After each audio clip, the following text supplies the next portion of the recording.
Listo.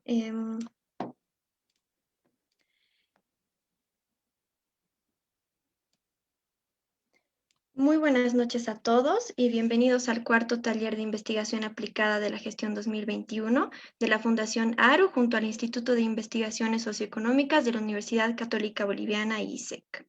En esta ocasión presentamos la investigación Consenso o conflicto sobre las clasificaciones étnicas, un diseño experimental para el estudio de categorías étnicas, de la expositora Belén Unzueta. Para iniciar el taller, por favor, pedimos a todos los participantes que mantengan sus micrófonos apagados para no intervenir en las presentaciones. Muchas gracias.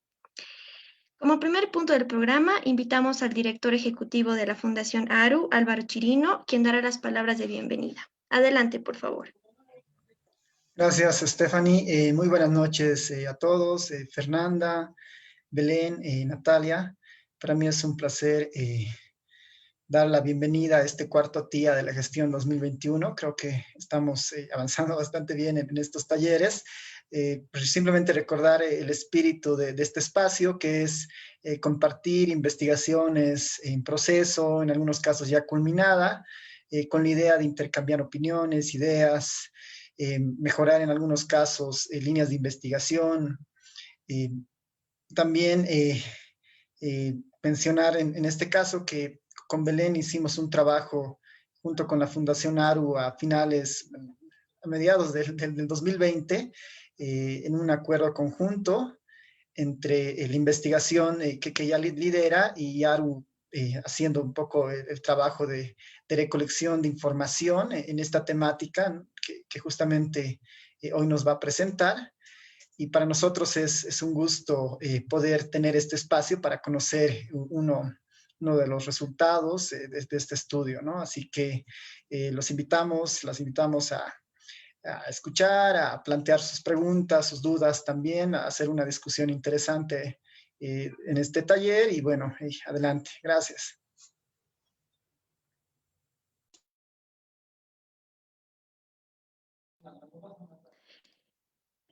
Agradecemos las palabras del director ejecutivo de la Fundación ARU, Álvaro Chirino. Seguidamente presentamos la investigación Consenso o conflicto sobre clasificaciones étnicas, un diseño experimental para el estudio de categorías étnicas, de la autora Belén Unzueta. Belén estudió antropología en la Universidad de Chile y tiene un máster en sociología en la Pontificia Universidad Católica de Chile. Trabajó como asistente en investigación en el Centro Interdisciplinario de Estudios Interculturales e Indígenas en Chile. En 2015 comenzó sus estudios de doctorado en sociología en la Universidad de Princeton. Esta presentación es parte de sus tesis de doctorado, trabajo que busca analizar el uso de categorías etnorraciales en el estudio de la desigualdad socioeconómica, sus dificultades metodológicas y posibles alternativas. Antes que comience la exposición, recordar que todos los participantes de la reunión de Zoom y del Facebook Live pueden ir dejando sus comentarios y al final de la participación de la comentarista se abrirá un espacio para que la autora pueda responder. Sin más, damos la bienvenida a Belén con su presentación. Adelante, por favor. Muchas gracias. Mucho gusto conocerlos a todos. No puedo compartir mi pantalla en este minuto, ¿sí? Tiene que alguien, el que está compartiendo su pantalla, tiene que... No puedes compartir pantalla, Belén.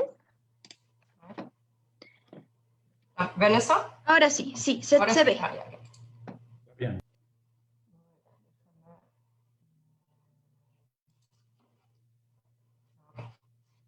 Bien. Ven ahí bien. Ok, excelente. Como decía, muchas gracias por tenerme. Esto es parte de mi tesis de doctorado. Esta es una investigación en proceso, no está para nada terminada, así que preguntas, comentarios, sugerencias son todos bienvenidos. Si hay alguna pregunta más bien como de aclaración técnica, siempre pueden interrumpirme, pero al parecer todos los comentarios son al final, ¿no? Ok, déjenme comenzar entonces. Entonces, consenso o conflicto sobre clasificaciones étnicas, un diseño experimental para el estudio de categorías étnicas.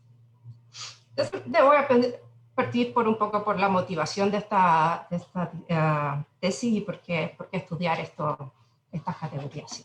Entonces, la motivación de este trabajo en realidad es el estudio de las desigualdades étnicas y raciales. Y en el estudio estudiando estas desigualdades, desde la perspectiva cuantitativa, ¿cierto? Existe como una estrategia que es generalizada, ¿cierto? Tenemos una regresión generalmente con una variable dependiente, que puede ser cualquier tipo de desigualdad, ¿cierto? Podría ser el logaritmo del ingreso o salud, cualquier otra cosa. Tenemos un intercepto y ahí ya tenemos un coeficiente beta para etnia o raza. Y esta etnia o raza, este coeficiente, lo sacamos en general de las preguntas cuando en las encuestas se pregunta, ¿pertenece usted a algún grupo indígena o se considera usted perteneciente a alguno de los siguientes grupos, etcétera? Entonces, cuando yo hago eso, simplemente voy a tener un intercepto, ¿cierto? Y voy a tener otro coeficiente que me va a decir cuál es la brecha entre los grupos que yo estoy estudiando. Ahora, como a nosotros nos gustaría poder explicar estas brechas, ¿cierto? Queremos explicar la desigualdad. No podemos solamente estimar cuál es la brecha, sino que queremos explicarla agregando otras variables y entendiendo cuál es el proceso, ¿cierto? Entonces nos gustaría, idealmente, entonces, controlar por otras variables, como por ejemplo, educación, ¿cierto? Si yo quisiera estudiar, no sé, salud, quizás incluiría otras variables, pero en general esto es como el estándar, ¿cierto? Entonces, ¿cuál es el problema con esta estrategia? Y el primer problema es más bien epistemológico, y es que es imposible manipular raza o etnia como si fuera un tratamiento. Entonces, todo nuestro marco teórico detrás de como efectos causales nos dice que para estimar un efecto yo necesito una intervención. Necesita haber una manipulación de un tratamiento. Si yo no puedo hacer eso, si ni siquiera me puedo imaginar cómo eso podría ser, entonces esa variable no es un buen candidato para ser estudiado, ¿cierto? Ahora, ok, no podemos manipular raza ni etnia, pero igualmente nos gustaría estimar esto, ese es el problema, ¿cierto? Queremos estimar estas desigualdades. Entonces, si yo voy con esta regresión, ¿cierto? Con todo, y estas dos variables, por ejemplo, tengo otro problema. No solamente la imposibilidad de manipular el tratamiento y por ende estudiar efectos causales, sino que también cuando yo ingreso esta otra educación, el argumento es que esto va a introducir un sesgo de post-tratamiento. ¿Por qué? Porque en el fondo lo que estamos haciendo es que si raza o etnia es el tratamiento que yo quiero estudiar, no puedo empezar a controlar por variables que vienen después del tratamiento, porque eso nos ingresa un error dentro de nuestra estimación, ¿cierto? Un sesgo. Entonces este es como el problema fundamental. ¿Cómo estudiar desigualdades étnicas cuando tenemos una categoría que es raza o etnia, o dependiendo del país, ¿cierto?, que es sumamente complicada de usar cuantitativamente? Entonces, la primera pregunta que uno debiera hacerse es que, ¿qué medimos cuando medimos raza, cuando medimos etnia? Y la verdad es que cuando tenemos una sola medición, eso quiere decir que está una medida unidimensional y tenemos los problemas que yo le acabo de mencionar. La alternativa, entonces, ha sido empezar a ver raza, etnia, etnicidad como un tema multidimensional. Son múltiples las dimensiones que aquí están teniendo un efecto sobre las desigualdades. Entonces, por ejemplo, una de las dimensiones más ocupadas últimamente ha sido el tema del color de piel. Entonces, muchas encuestas últimamente han estado midiendo el color de piel. En Latinoamérica hay más de una ya que miden el color de piel y estamos analizando, ¿cierto?, qué pasa cuando comparamos las categorías étnicas que nosotros tenemos en nuestros datos versus estas otras dimensiones que pueden ser, por ejemplo, el color de piel. Entonces, a mí me gusta mucho este gráfico, es de un libro que se llama Pigmentocracias, que es muy famoso, un proyecto de la Universidad de Princeton para estudiar etnicidad y raza en Latinoamérica, y esto es en México. Entonces ellos muestran que en México, si yo estudio años de escolaridad y estudio la diferencia entre quienes se declaran indígenas, mestizos y blancos en México, veo que hay un patrón extraño en el fondo. Y parece ser aquí que quienes se declaran mestizos tienen más años de educación que aquellos que se declaran blancos, que es contrario a lo que uno esperaría. Pero si yo analizo exactamente los mismos datos y en vez de usar esta autoidentificación, ocupo una medida de color de piel, me da este otro patrón que es súper claro, ¿cierto? Hay una gradiente clara en términos de años promedio de escolaridad y color de piel. Entonces, esto es donde está ahora la discusión. ¿Cuáles son las variables que nosotros deberíamos estar estudiando? Color de piel claramente es la famosa hasta ahora, pero ¿cuáles son? ¿Cuáles deberían ser las variables que nosotros debiéramos considerar para estudiar este fenómeno? ¿Cierto? Ahora, la sociología ha llegado hasta por aquí, ¿cierto? A esta medición multidimensional, pero hasta ahí nomás llega como hasta la idea de eso, pero no más allá de la variable de color, hay poco estudio empírico, ¿cierto? Entonces, desde una perspectiva sociológica, entonces, cuando yo me pregunto ¿qué mido cuando mido raza, o etnia, o etnicidad, ¿cierto? Lo que los sociólogos piensan es que nosotros estamos tratando de medir un proceso, y es un proceso que nosotros llamamos un proceso de identificación, y que incluye dos procesos simultáneos, ¿cierto?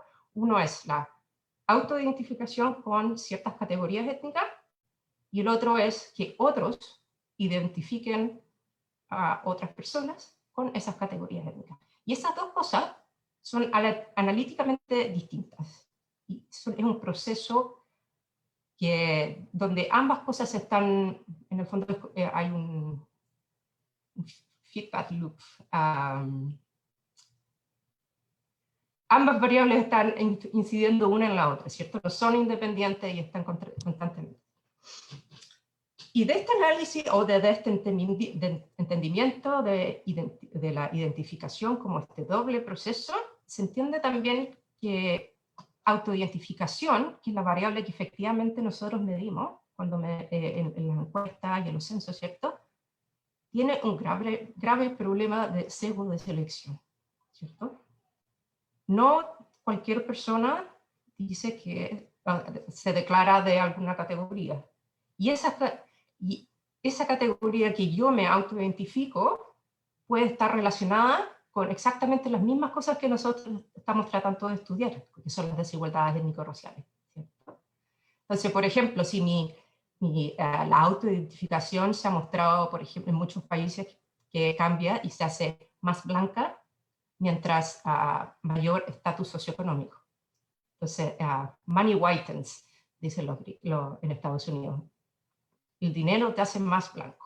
Entonces, si yo quiero estudiar desigualdad de ingresos, por ejemplo, y ocupo una categoría que está influenciada a la vez por la misma variable que yo quiero explicar, entonces tengo un grave problema de endogeneidad, ¿cierto? Y más sesgo. Entonces, en este escenario nos queda el otro lado de este proceso, que es la identificación por otro.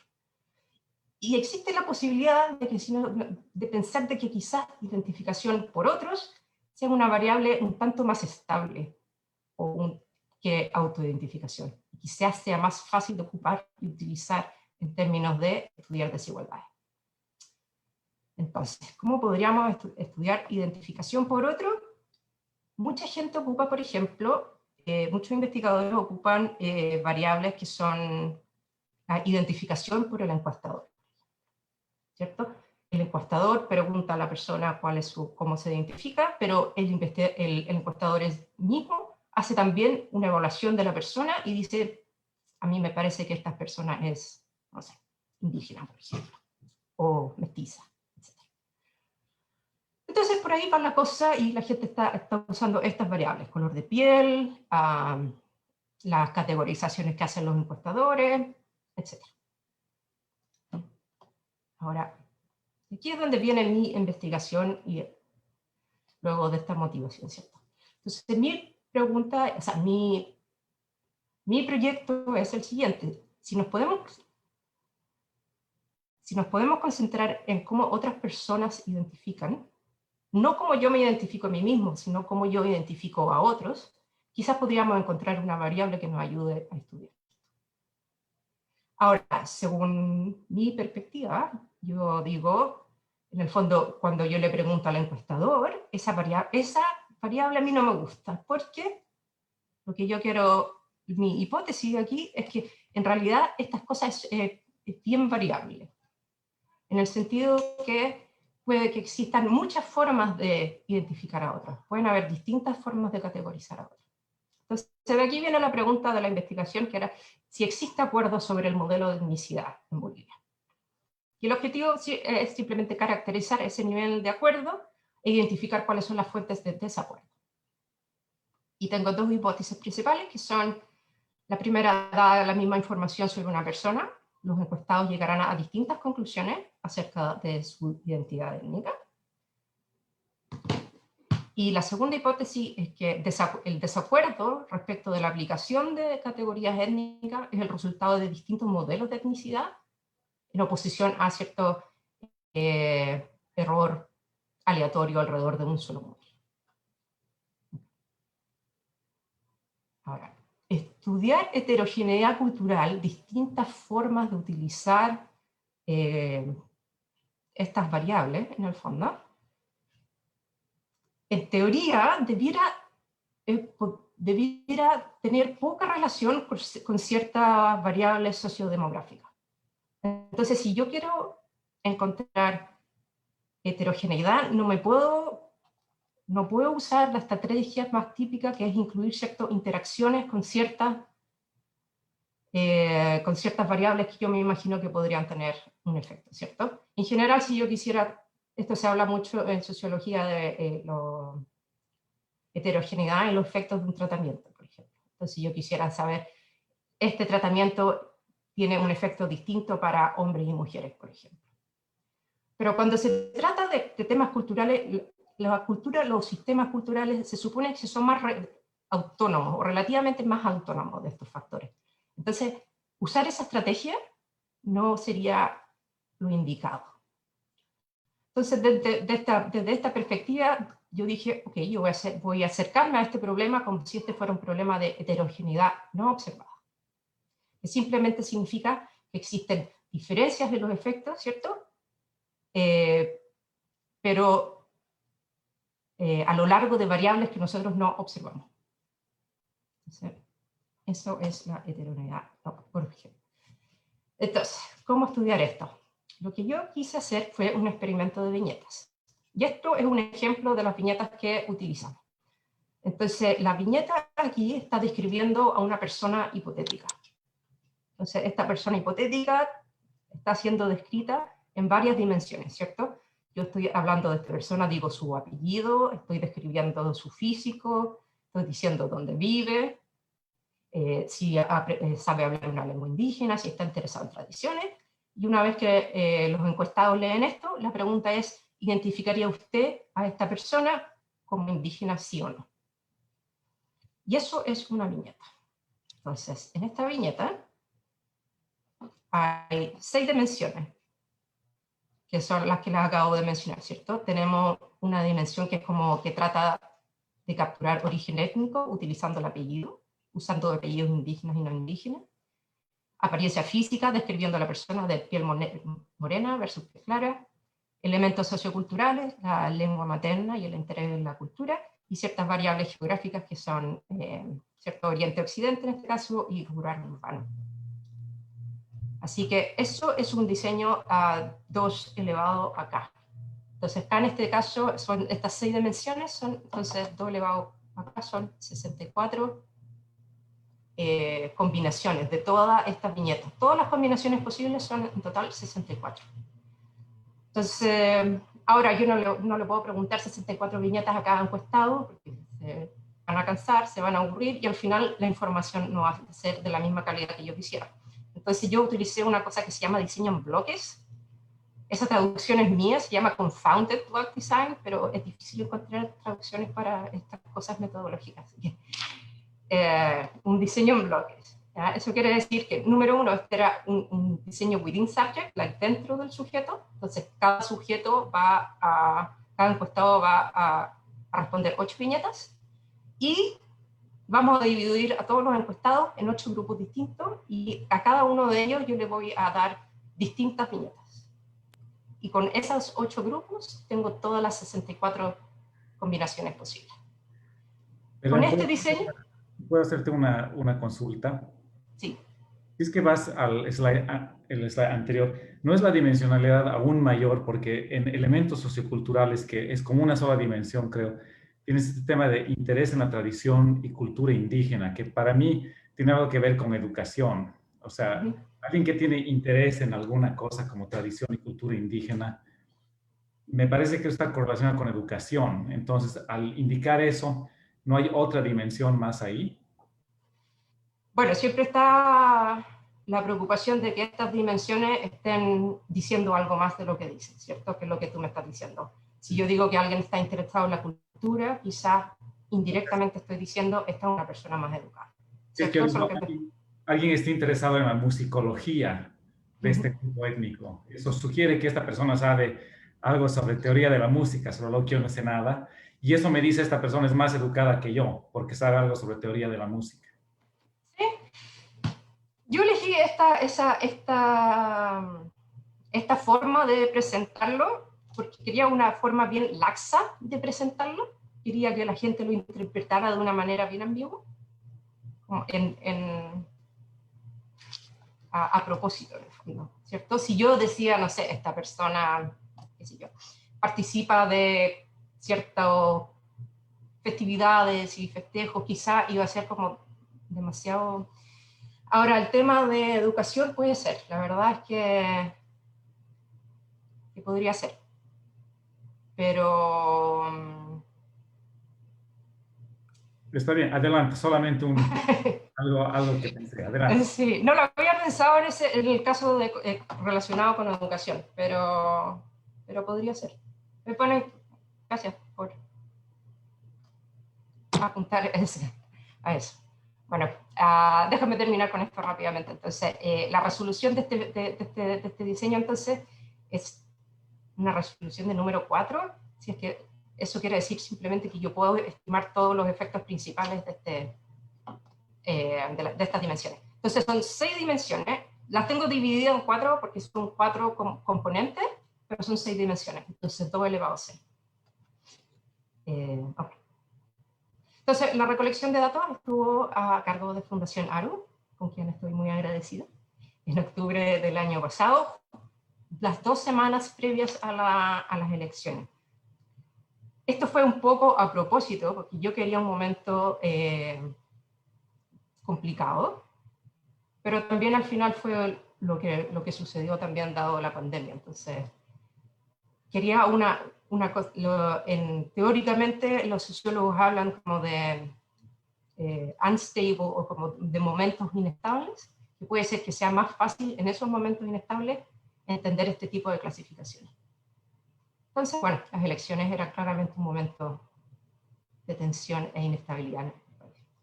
Fue un muestreo aleatorio estratificado, ¿cierto? Tenemos 3 departamentos. En La Paz incluye La Paz y la ciudad de La Paz y el Alto, en Cochabamba solo la ciudad de Cochabamba y en Santa Cruz.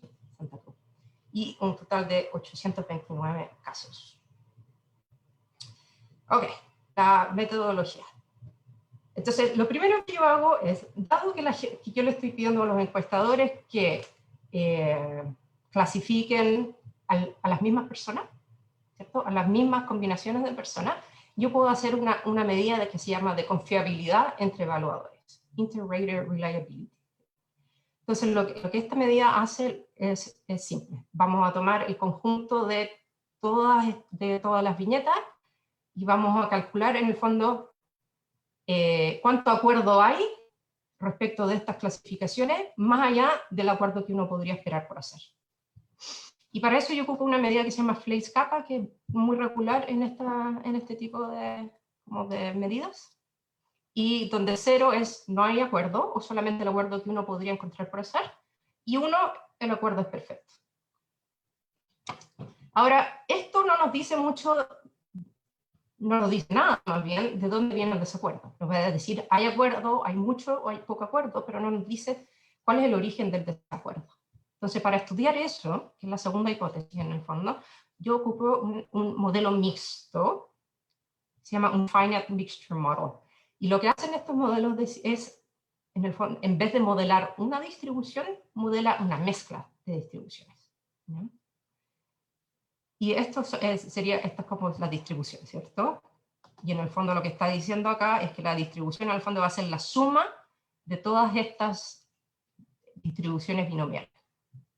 Y cada una de esas distribuciones binomiales yo la estoy modelando con una regresión logística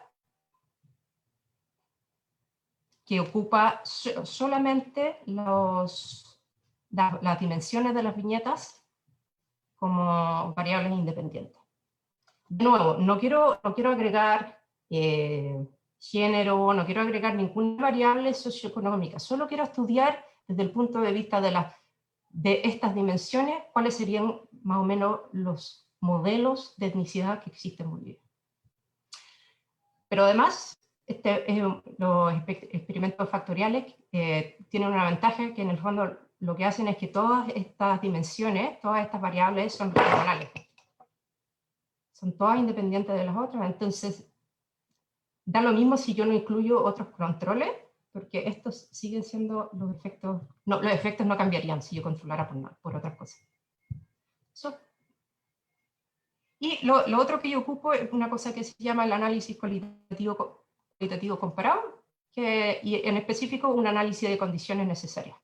Una condición es necesaria cuando su ausencia implica también la ausencia del outcome, ¿cierto? Del producto. Y en este caso, en el fondo, si yo hago una simple tabla de 2×2, cada vez que yo encuentro que C acá es igual a 0, tendría una condición necesaria. Ok. Resultados, entonces.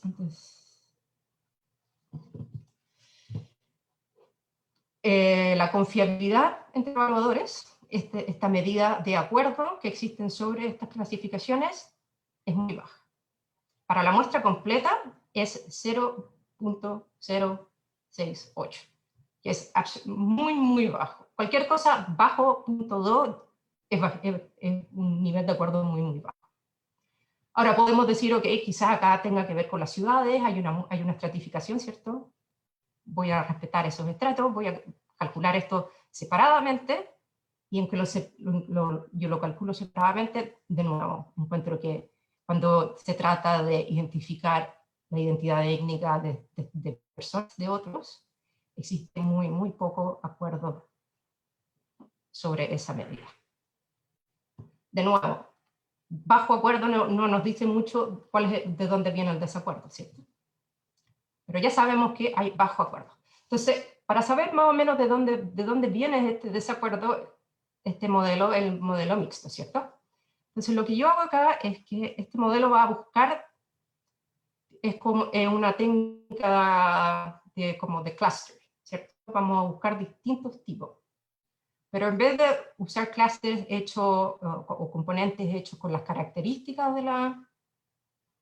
o con las variables que tenemos, lo que estamos haciendo es hacer clusters que juntan a la gente que usa las variables del mismo tipo, de la misma forma. En el fondo, los estamos juntando por el efecto que tiene la variable, y no por la variable misma, que en el fondo es aleatoria, ¿cierto? Entonces, cuando yo hago este modelo, yo debiera saber de antemano cuántas categorías hay, pero como yo no sé eso, yo hago distintos modelos con distintos números de categorías y elijo el modelo basado en criterios de selección de los Aikian Information Criteria and Bayesian Information Criteria. Y esas son estas dos líneas rojas y verdes, ¿cierto? La verde es A y C, y esta roja es B y C. Y ambas medidas lo que nos están diciendo es que un modelo con un solo componente, donde hay un solo entendimiento de qué significa etnicidad, no tiene mejor calce con los datos, calce fit, no sé si se dice, toda mi estadística está en inglés.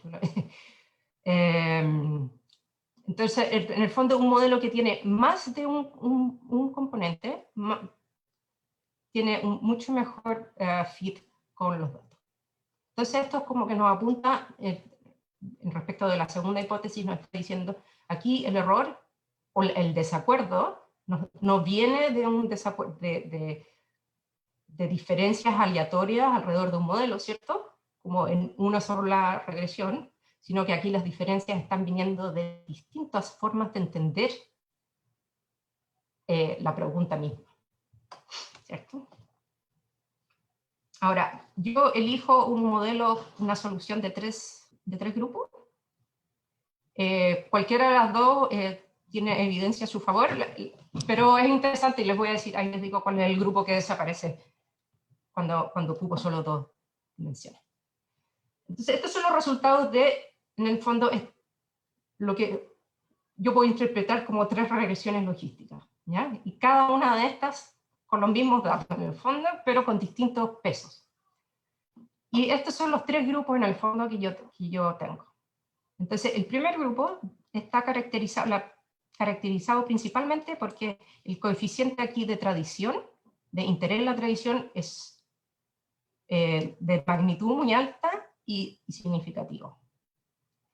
Estos otros coeficientes que también son significativos, en comparación con esta magnitud, en verdad es casi cero. Entonces, esta es la característica de este primer grupo. Ellos casi exclusivamente ocupan solamente si la descripción de la persona en términos de tradición. ¿Se interesa o no se interesa por la tradición? El segundo grupo es bien interesante porque acá el elemento más determinante es la distinción rural-urbano. Entonces, para este grupo de personas, cada vez que se describe a una persona como que vive en un sector rural, esa es la principal señal que ellos siguen para decir que esta persona es indígena. También ocupan otras cosas, ¿cierto? Ocupan color de piel, también ocupan lenguaje, que son dos variables que son, tienen un sentido como más esencialista, ¿cierto? Y interés en la tradición es mucho más bajo. Y el tercer grupo, lo más interesante es que ellos no ocupan para nada el tema rural-urbano. Rural-urbano no les da ninguna información acerca de la identidad étnica de una persona. Entonces tiene cero efecto, ¿cierto? El efecto aquí más grande viene principalmente de esta idea de origen étnico, en el fondo de apellidos, ¿cierto? Y lo otro interesante es que aquí interés en la tradición es más importante que el lenguaje y más importante que color de piel. En el fondo, interés en la tradición, yo quería capturar una medida más como constructivista de cultura versus lengua materna, que es como lo más esencialista que podemos tener en cultura, ¿cierto? Entonces, por eso esa distinción de esas dos cosas. Y efectivamente hace diferencias. Entonces, en este grupo, en el grupo número 2, en aquellos que para que el rural urbano es lo más importante, también el lenguaje, la lengua materna, es otra de las variables importantes que ocupan. Así que esos son los tres, en el fondo, los tres componentes que yo, o las tres soluciones que yo encuentro. ¿No? Son tres formas de entender la etnicidad distintas. Los componentes también. El primer componente, que es el que les dije de tradición, ¿cierto? Es el más pequeño y el componente que desaparece si es que yo utilizo una solución de dos componentes. Pero lo encuentro muy interesante por sus características, que les voy a comentar. Y los otros dos grupos, el tercer grupo es el más grande, pero estos dos serían más o menos iguales si es que eligiera dos componentes. ¿Cómo estamos de tiempo? Estoy un poco lento. bueno, y estas son las condiciones, si utilizan condiciones necesarias. Entonces lo interesante es que este primer grupo es bien estricto. Ellos ocupan interés en la tradición casi como una regla. La siguen como si fuese una regla, ¿cierto? En cambio, los otros dos componentes más bien ocupan una serie de cosas distintas, elementos distintos. Y de nuevo vemos que en el caso del componente 2 es principalmente este tema rural-urbano, cosa que no es lo mismo en el tercer componente, ¿cierto? Muy pocos de ellos lo ocupan. Okay. Así que esas son las tres principales formas, serían las tres principales formas de entender etnicidad. Lo que yo encuentro lo interesante es que existe la distribución de estos componentes. Es que este primer componente que yo les decía, que es el que desaparece, que es el más pequeño, es el más particular de todos. Es principalmente gente de La Paz y el Alto. Es principalmente gente que se autoidentifica como indígena. Es gente de menor educación y menores ingresos familiares. Ese grupo es súper distintivo. Y los otros dos grupos, más bien, no hay mucha diferencia en términos socioeconómicos. Entonces, en el fondo, es lo que yo les decía al principio, tratar de buscar heterogeneidad cultural, utilizando cualquiera de estas variables, hubiese sido muy, muy difícil, ¿cierto? Porque aquí son prácticamente casi iguales. Y solamente este primer grupo, y yo lo interpreto por las elecciones en el fondo, porque era un momento de mucho no de conflicto, pero de debate y de conversación sobre qué significan estas cosas. Entonces yo creo que este grupo que aparece, este grupo número 1, que aparece acá, está respondiendo a eso. Ahora, lo más difícil para mí son las interpretaciones, y acá, bienvenida a todas las sugerencias que ustedes tengan, porque aquí yo me puedo estar equivocando terriblemente. Mi interpretación de esto es lo siguiente: el primer componente es un entendimiento de etnicidad que se puede caracterizar muy bien con el expresidente Evo Morales. Evo Morales, ¿cierto?, no tiene un apellido indígena. Evo Morales no habla muy bien un idioma indígena, ¿cierto? No es de la zona que tradicionalmente es aymara, ¿cierto? Su familia son migrantes internos. Pero no hay nadie que abrace la cultura vasqueña, ¿cierto? Y lo muestra cada vez que puede, ¿cierto? Entonces él se declara el primer presidente indígena, pero al mismo tiempo como que no coincide con estas categorías, ¿cierto? Entonces este es como un entendimiento distinto de la etnicidad, embracing,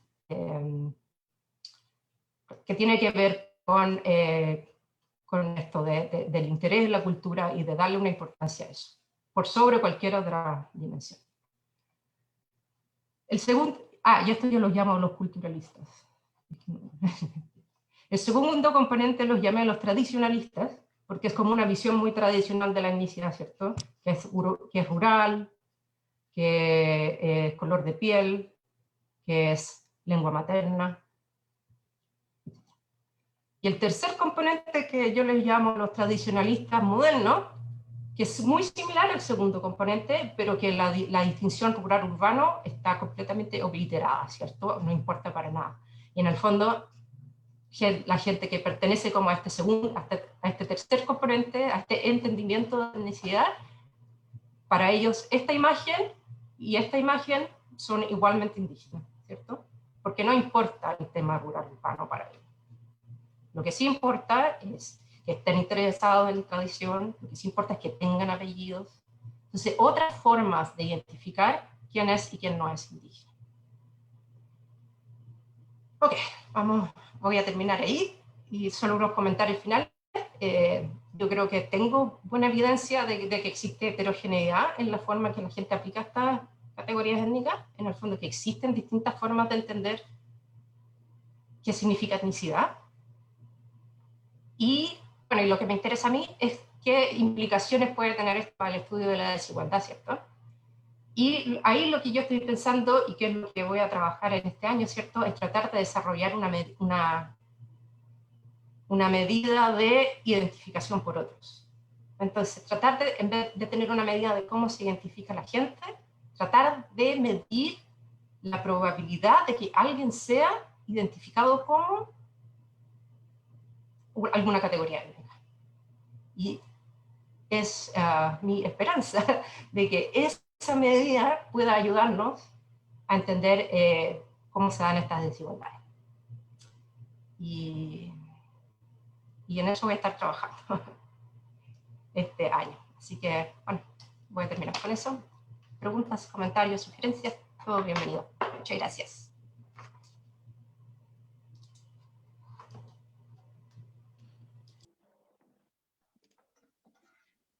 Muchas gracias, Belén Unzueta, por tu presentación.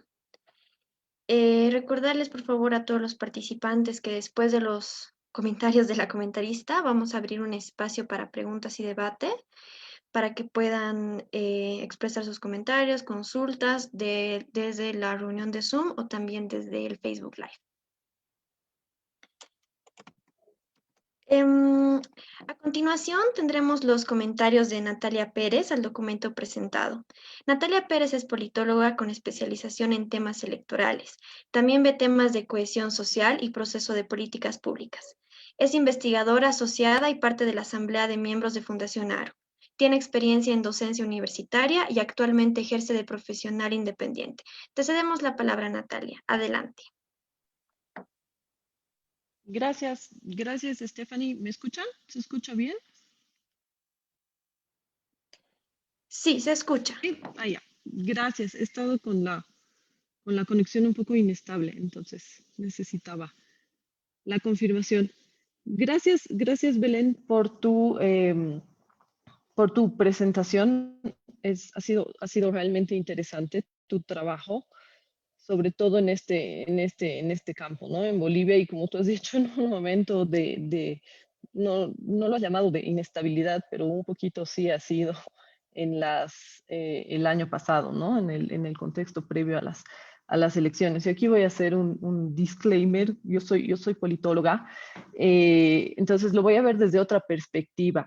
Sí tengo algunos comentarios, más que todo, y quiero recalcar algunas cosas sobre la metodología, pero como lo había hablado con Álvaro, la idea es hacer un poquito comentarios sobre el contexto, ¿ya? Comentar el contexto en el que se inserta tu investigación, Belén, de manera que de repente te puedan ayudar, ¿no es cierto?, a teorizar un poquito más todos estos pasos que ya has dado. Entonces, sin más, yo voy a compartir pantalla. Un segundito. Voy a apagar la cámara porque estoy con el internet inestable y por lo menos mientras comparto. A ver un segundito. ¿Dónde está? Tengo muchas ventanas abiertas. Un segundito.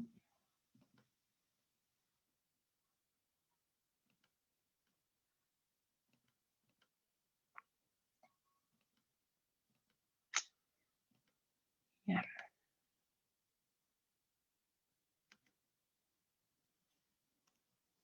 Ahora sí me avisan si se ve. Se ve.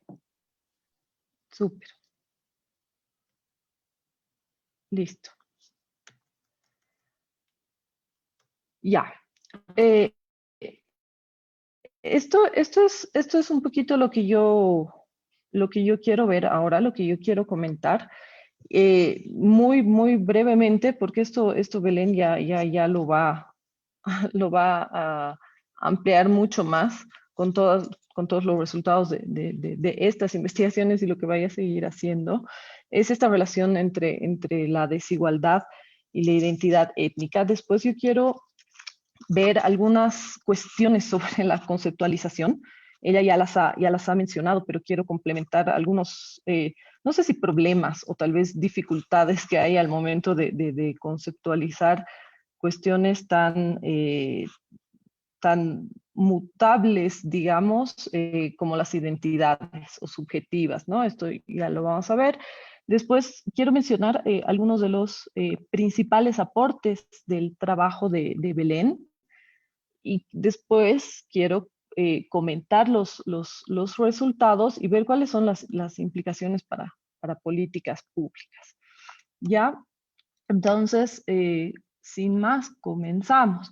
En alguna parte de su trabajo, a ver, la medición de las identidades étnicas, como decía Belén, y como ella explicaba bien al comienzo, puede ser algo bien complejo. Y seguramente es también debatido, ahí ella conoce más esto que yo. Y es bien debatido no solamente en términos metodológicos, sino también por las implicaciones para políticas públicas, y en esto me voy a detener un ratito más adelante. Ella señala en alguna parte de su trabajo que un mejor entendimiento de los diferentes criterios con los que se categorizan, digamos, las identidades étnicas puede ayudar a comprender cómo funciona este proceso de construcción de estas identidades y las consecuencias, ¿no?, que tiene en la desigualdad. Ahora, como sabemos, América Latina es una región que se caracteriza por altos niveles de desigualdad social, donde además entra en juego la variable etnorracial, que probablemente no se da en otras sociedades, pero sí en América Latina en general y en Bolivia en particular. Y esto es lo que nos lleva a la pregunta del millón, ¿no es cierto? ¿Cuánto de esta desigualdad se puede atribuir, digamos, a este tipo de estructuras sociales fragmentadas, segmentadas, qué sé yo, pigmentocráticas, como mencionaba en algún momento ella, ¿no? Entonces, ahí el trabajo es bien interesante, y para el caso de Bolivia, más todavía. Sobre la conceptualización, ya entrando, digamos, en materia, como ella decía, este doble proceso de conceptualización de las identidades étnicas a partir de una autoidentificación y a partir de una heteroidentificación, es decir, cómo me veo yo y cómo veo yo a los otros, o cómo los otros me ven a mí, mejor dicho.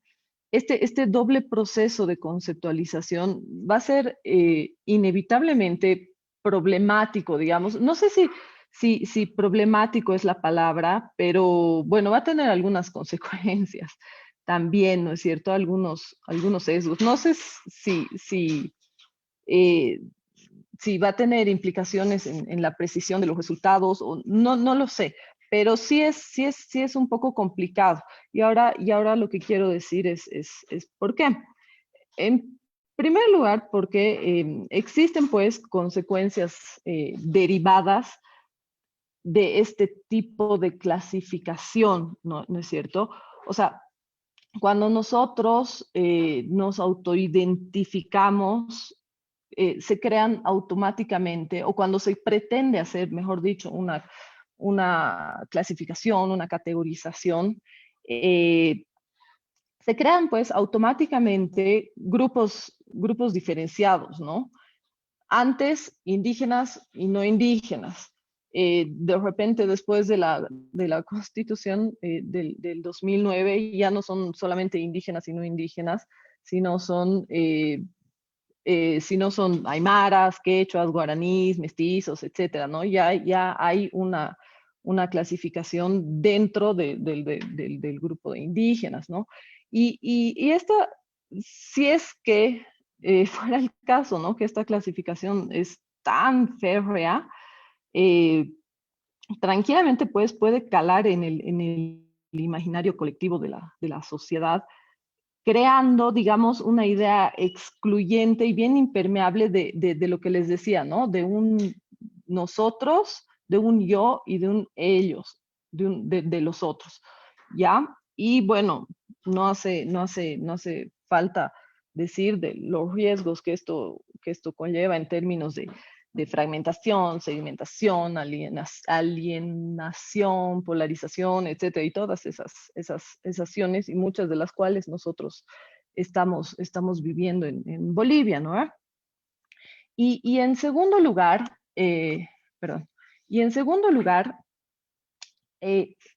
como mencionan, digamos, algunos de los autores que Belén cita en su trabajo, este proceso de construcción de identidades no es pues algo inmutable, no es algo objetivo, no es permanente, ¿no?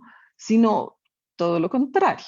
Es como lo pongo aquí, bastante dinámico y sobre todo subjetivo. Y subrayo este carácter subjetivo, que es lo que nos va a conllevar a las complicaciones que les decía al principio, ¿no ve?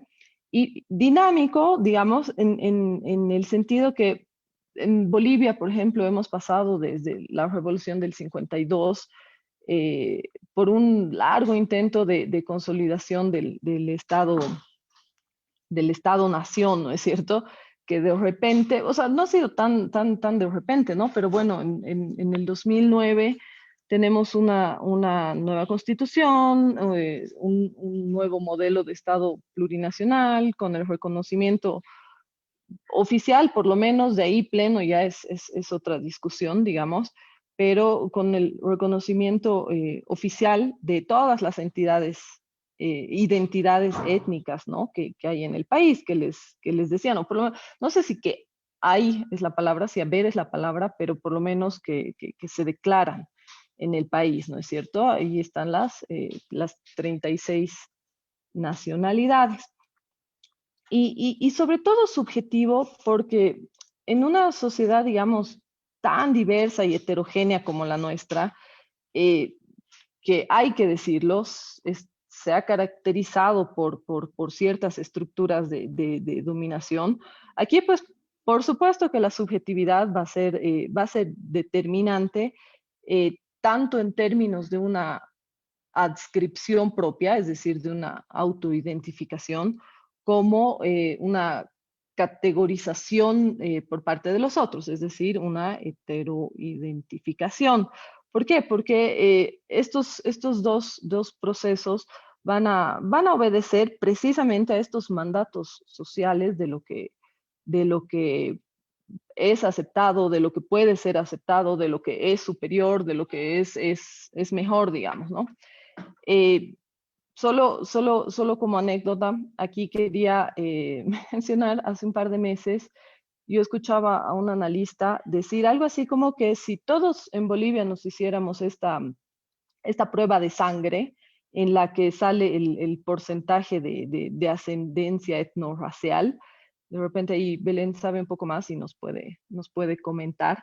Si todos aquí en Bolivia nos hiciéramos esa prueba, de repente se acabaría pues el racismo y la discriminación, pero no, pues porque eso no funcionaría claramente, porque precisamente se trata de una construcción social, ¿no es cierto? Las identidades están construidas en función a algo, en función a determinados elementos que, como les decía, pueden ser superiores, pueden ser mejores, pueden ser más aceptados, etcétera, ¿no? Y bueno, aquí creo que podemos tomar como ejemplo lo que dijo el presidente de Argentina hace un par de semanas, ¿no ve? Esto sobre la conceptualización. Y bueno, ya para ir aterrizando un poquito, también quiero hacer hincapié, digamos, en que estos contenidos subjetivos, digamos, que se dan tanto en la autoidentificación como en la heteroidentificación, pueden hacer que las mediciones nos muestren resultados diferentes y de repente contradictorios, ¿no es cierto? Por ejemplo, hace unos 30 años en Bolivia, alguien podía sentir vergüenza de identificarse abiertamente o plenamente como indígena, ¿no? no necesitamos más que recordar estas prácticas bien comunes, como el cambio de apellido, por ejemplo, ¿no? Esto se daba con la idea y con la intención de poder acceder a espacios que antes eran reservados, qué sé yo, para otro grupo étnico, para otro grupo, ¿no es cierto? O de repente también, en el caso de las mujeres, pasar del vestido perdón, de la pollera al vestido, ¿no es cierto? Porque, qué sé yo, la pollera estaba estigmatizada con la identidad, etcétera, ¿no? Y de repente llega, pues, el Estado plurinacional, que reconoce, como les decía, ¿no? Todas las identidades, les da un reconocimiento oficial, las promueve, etcétera. Entonces, esto puede hacer, ¿no? Alguien diría, ¿no? Esto hace que la gente, las personas, ya se sientan orgullosas de ser indígenas, o por lo menos ya no se sientan, ya no sientan esta vergüenza, ya no se sientan coartadas de identificarse así. Pero como Belén menciona, y según los datos del censo, la autoidentificación como miembro de un grupo indígena ha disminuido de los datos del censo del 2001 un 60%, de un 60% a un 40% en el censo del 2012, ¿no? Y es a esto a lo que yo me refiero con estas contradicciones que pueden surgir a raíz, qué sé yo, del contexto y sobre todo de esta subjetividad que hay en la construcción de las identidades, ¿no es cierto? Al final va a ser bien difícil hacer una medición en el tiempo, ¿no es cierto?, de las identidades, porque de repente no significa lo mismo la identidad étnica, la identidad indígena hace 30 años que hace 20, que hace 5, ¿no es cierto? Va a ir cambiando, va a ir mutando y eso pues dificulta un poco el trabajo de la medición.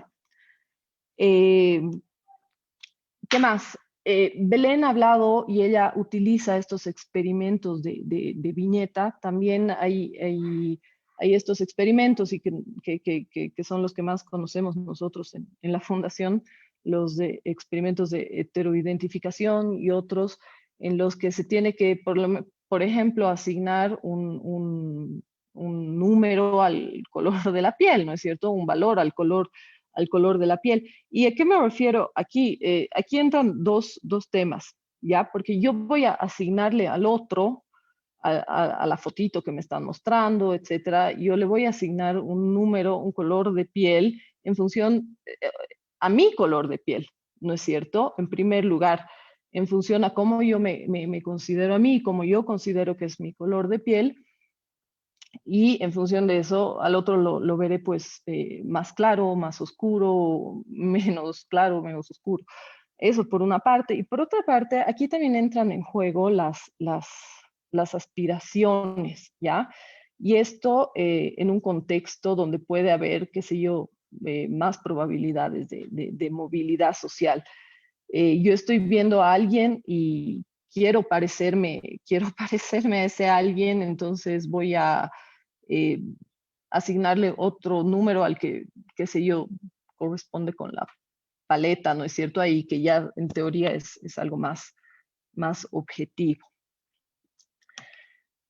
Ahora, pasando a los aportes del documento de Belén, más allá de este esfuerzo metodológico y de las dificultades que conlleva una clasificación de las identidades, yo creo que las dimensiones que ella ha tomado en cuenta, y bueno, ahí había un comentario, ¿no es cierto?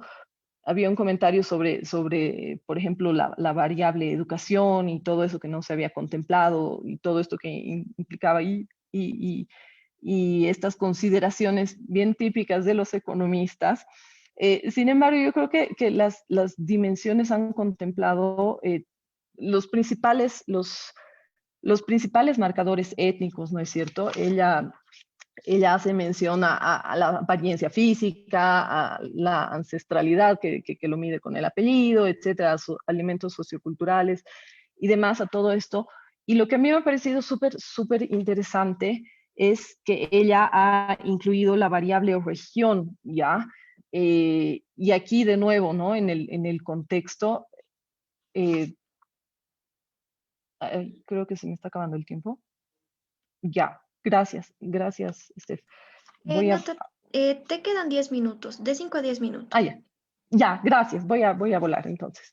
Ella ha incluido la variable región, ¿no es cierto? Que es un clivaje que, como sabemos, se ha intensificado harto en el último tiempo, ¿no? O sea, esta división oriente-occidente y todo lo que ello implica en términos políticos.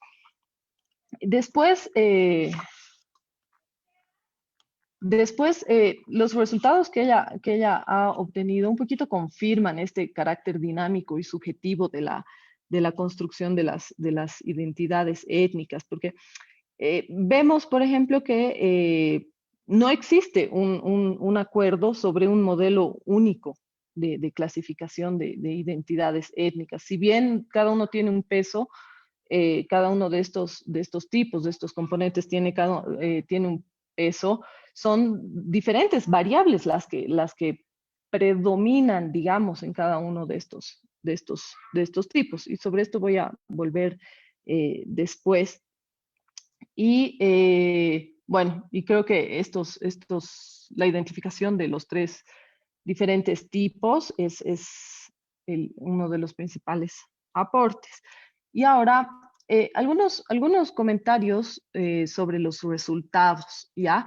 En este primer componente que ella ha denominado culturalista, aquí yo quiero plantear un par de preguntas, ¿no es cierto? Y yo he entendido la variable interés en la tradición como ella lo ha querido decir, no lo he pensado más allá, como por ejemplo Miguel, así que me voy a ceñir a esto. Pero me planteo tres preguntas, ¿no? Algunas preguntas. ¿Por qué el interés en la tradición es tan importante para determinar la identidad indígena? ¿Ya? Y en este punto yo quiero poner, ella ha mencionado como ejemplo, como exponente, digamos, de este tipo al expresidente Evo Morales. Y yo quiero hacer mención a dos ejemplos. El primero de ellos es el surgimiento del MAS y PCP. Como sabemos, este partido, digamos, se formó a partir de la decisión de organizaciones sociales, principalmente de carácter campesino, y es aquí donde un poquito se entremezcla también con la variable predominante, digamos, en el segundo componente, y de ahí creo yo, el éxito electoral, político electoral que tiene este partido, ¿no es cierto? Bueno, como les decía, ¿no? O sea, se ha formado a partir de esta decisión de estas organizaciones de contar con lo que ellos llaman un brazo político, ¿no? Y ella, y Belén en algún momento lo ponía, ¿no? Como una decisión consciente de ser indígena, pero de repente instrumentalizada para generar un poder político. Y no que la instrumentalización tenga una connotación negativa, ¿no? Entonces, aquí, con todo esto, digamos, quiero decir que la identidad étnica, junto con el contexto, digamos, en el que surge el MAS, ¿no? O sea, primero, qué sé yo, los finales de los 80, transición a la democracia, etcétera, finales de los 90, crisis del sistema, funciona pues súper bien, ¿no es cierto? Y como decía, este partido no solo logra acceder al poder político, que antes de repente estaba reservado a unas élites, sino que también obtiene pues un rendimiento electoral que, bueno, el que ya todos conocemos, ¿no? Y de ahí la importancia de este tipo de clasificación, ¿ya? El segundo es la celebración, el segundo ejemplo que yo quiero poner es la celebración del Año Nuevo Aymara, ¿ya? Voy a ir más rápido para poder acabar, pero no sé, aprovechando, ¿no?, la cercanía, como ustedes saben, ha habido pues un debate sobre si es una celebración ancestral o a quién le pertenece, si es andina amazónica, etcétera. Pero aquí un texto bien interesante de Carlos Macusaya muestra que es precisamente esto, ¿no es cierto? Es una celebración que surge allá por los 80 con la intención precisamente de posicionar y de promover una identidad aymara con la que después se pueda acceder al poder político.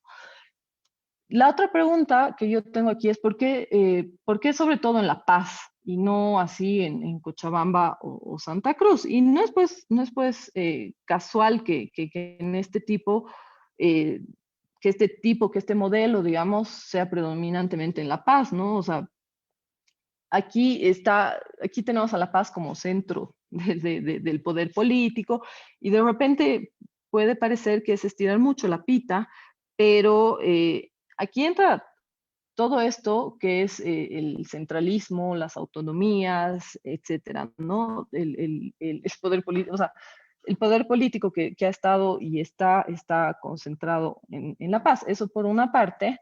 Y por otra parte está esta nueva, no lo llamaría yo clivaje, pero sí que es una nueva línea de división, ¿no es cierto? Que es el masismo y el antimasismo, ¿no es cierto?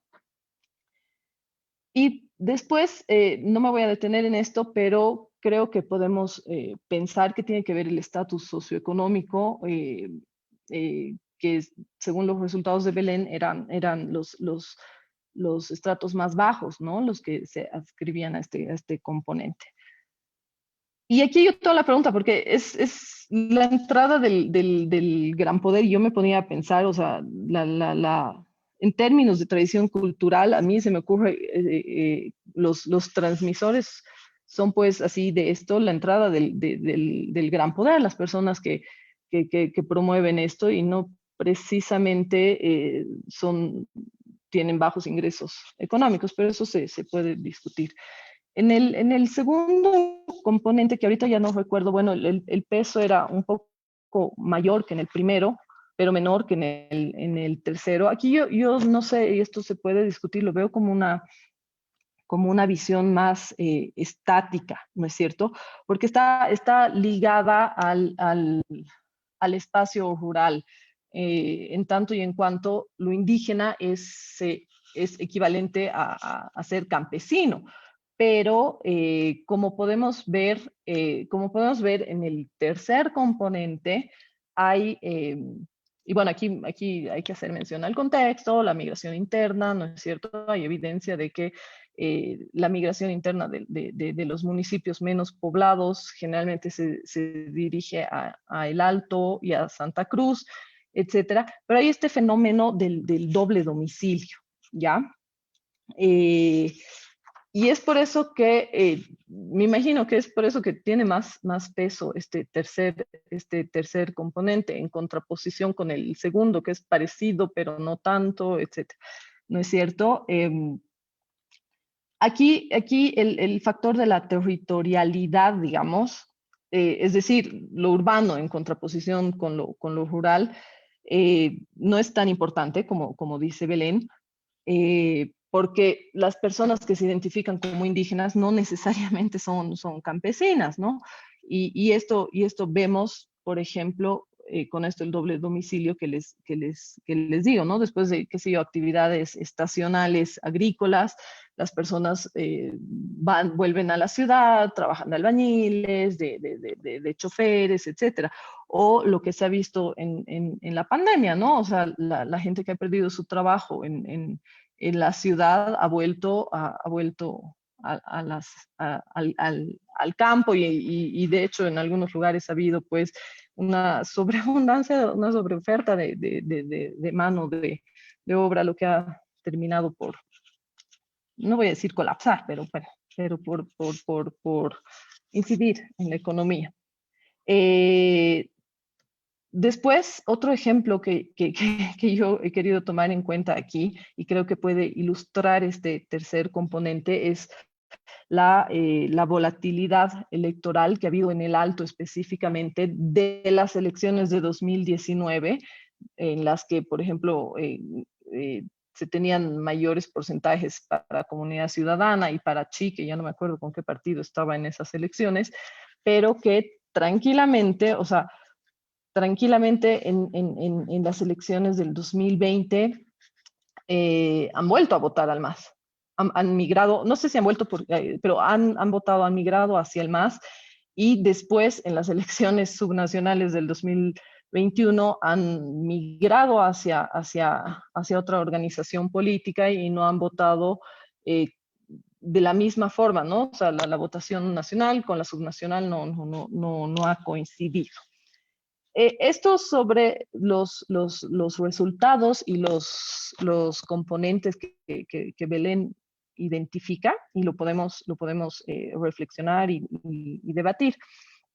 Ahora, yo tengo algunas preguntas para ella o de reflexión que tienen que ver con todo lo que puede ser políticas públicas, ¿no? Esto, ¿cuál era el peso de cada uno de los tres componentes en el actual contexto? Ya no la voy a hacer porque ya Belén lo dijo, no estaba en el artículo que yo lo había leído, pero creo que es bien importante lo que ella dijo, ¿no? En el primer componente es el componente más pequeño, creo que no me acuerdo ahorita el valor, pero era el más pequeño. El segundo componente era un poco más grande que el 1, pero más pequeño que el 2, y el hecho, como les digo, ¿no? Que este tercer componente, con todo lo que les he mencionado, sea el componente más grande y de repente el que más refleja. Ya para acabar, creo que sí es importante, me imagino que es difícil, como lo has mencionado, Belén, pero creo que sí es importante ver qué papel juegan las variables edad y sexo dentro de cada una de estas clasificaciones. ¿Y por qué digo esto, no es cierto? Porque los jóvenes o han nacido ya en la ciudad, o dejan de hablar la lengua indígena, etcétera, ¿no? Entonces, por tanto, si estos son marcadores de frontera, entonces esto nos va a decir algo. Y en el caso del sexo, las mujeres también, si es que son más mujeres, más hombres, en el campo se quedan las mujeres porque los hombres son los que migran en busca de más trabajo, etcétera, ¿no? Entonces, de repente esto puede ser interesante. Y creo que también es interesante ver en qué contexto los demás marcadores, como el apellido, el color de la piel y la lengua materna, han sido condiciones necesarias y suficientes para ser predominantes, ¿no? De nuevo, estamos en momentos de cambio, pero no olvidemos que también ha habido estructuras bien rígidas en algún momento de nuestra historia. Y bueno, ya para acabar, cómo se relacionan cada uno de estos tipos de conceptualización con la posibilidad, con una mayor o menor probabilidad, digamos, de generar cohesión social, si es que así se quisiera, ¿no ve? Eso creo que es todo de mi parte. Espero haberme hecho entender y espero haber podido colaborar. Así que ahí yo me quedo. Gracias.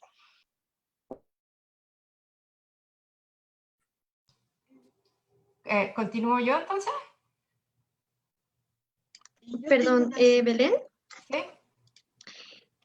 Perdón, luego de las preguntas del público te vamos a devolver la palabra por motivos de tiempo para que no se extienda mucho. Bueno, primero agradecer a Natalia Pérez por los comentarios. Ahora sí vamos a pasar al espacio de preguntas abiertas al público. Los participantes que quieran hacer una pregunta pueden levantar la mano con el botón que se encuentra en la parte inferior de la ventana, y también recordar a las personas que nos están viendo por Facebook Live que pueden dejar sus consultas en la parte de comentarios y enseguida serán leídas a la autora. Aquí estamos viendo levantar la mano a la doctora Fernanda Vanderley, así que le doy la palabra, por favor. Bien, primero quiero felicitar a Belén por el súper interesante trabajo de investigación, la pregunta de investigación, o sea, la inquietud, ¿no?, de pensar cuál es esa construcción de la etnicidad, ¿no?, y si esa construcción es común, ¿no? Hay un solo modelo de construcción o si o hay diferentes modelos de construcción de la etnicidad, y también a los comentarios de Natalia, ¿no? Yo quisiera poner algunas ideas que me fueron surgiendo, ¿no? Primero, como ustedes saben, soy brasileña y boliviana, por lo tanto sigo el tema de la raza en Brasil, ¿no?, que tiene un peso mucho más fuerte que el tema de la etnicidad en la construcción social brasileña, y el tema de la desigualdad, ¿no?, estructural, simbólica, cotidiana, y el tema de la etnicidad en Bolivia, ¿no?, con una población, con ¿no?, ese número, pero que tiene ambos conceptos, sabemos en sociología, antropología, ¿no?, en ciencias sociales, que la raza y la etnicidad son construcciones, como decías muy bien, Belén, ¿no? Entonces, el elemento subjetivo, ahí está, es una construcción colectiva, es una construcción ¿no?, que por lo tanto varía, como decía Natalia, a lo largo del tiempo, históricamente, ¿no? Y que sabemos, por ejemplo, que esta heterogeneidad existe entre sociedades, ¿no? No es lo mismo la raza, lo que se entiende, el modelo, ¿no?, racial en Estados Unidos, que el modelo racial de Brasil, ¿no? Estados Unidos está mucho más ligado a la ascendencia, ¿no? Y en Brasil está ligado el color de la piel, ¿no? El color de la piel, el tipo de cabello, las fisionomías, o sea, el fenotipo, ¿no?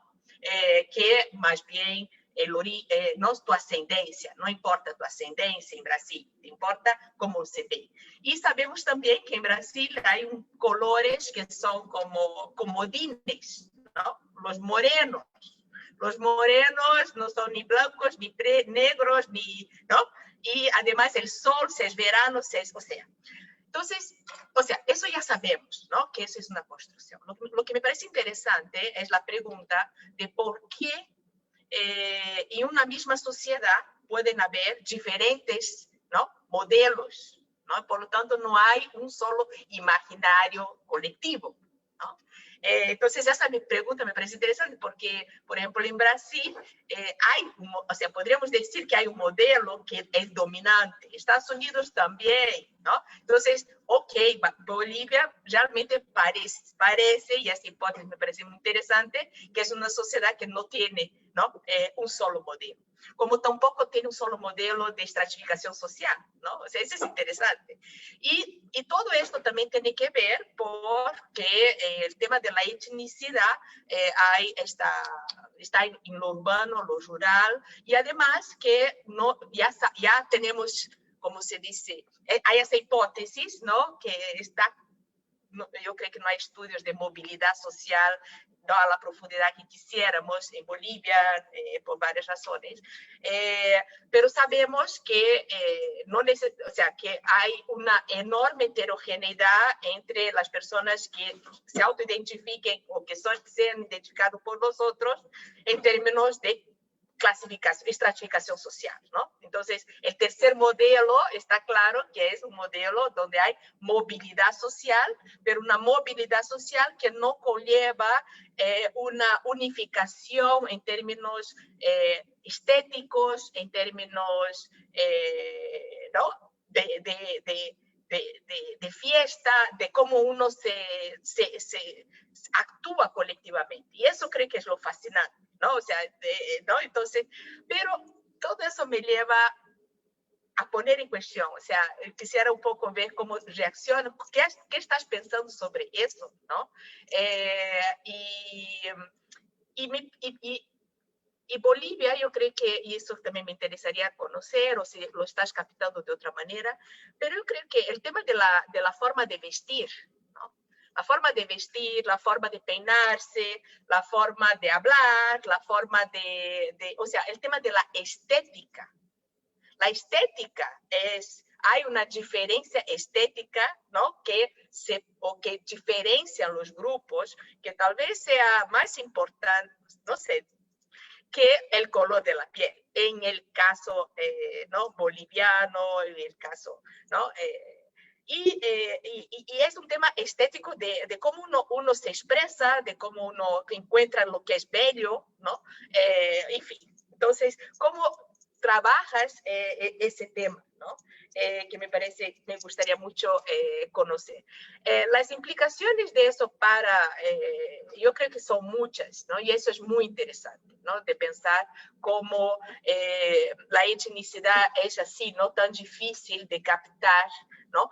Lo que tal vez sea mucho más, en fin, y cómo uno puede entender esas construcciones colectivas, simbólicas, que al final determinan la forma como las personas ¿no? se sitúan y se interactúan, y hasta desigualdades estructurales, ¿no? Discriminación, que puede pasar por varios tipos de mecanismos, como es en fin, acceso a la educación, etcétera, etcétera, ¿no? Pero también quisiera un poco provocar. Belén, ¿crees que es posible, así, no sé, me dio la impresión, puede ser que, ¿no?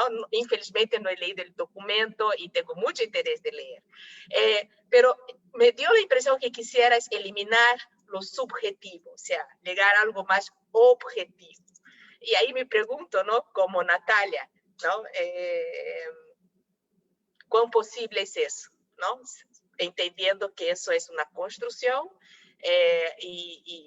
pero esto también tiene que ver con un tema epistemológico, ¿no? De tu corriente teórica que te ha descrito.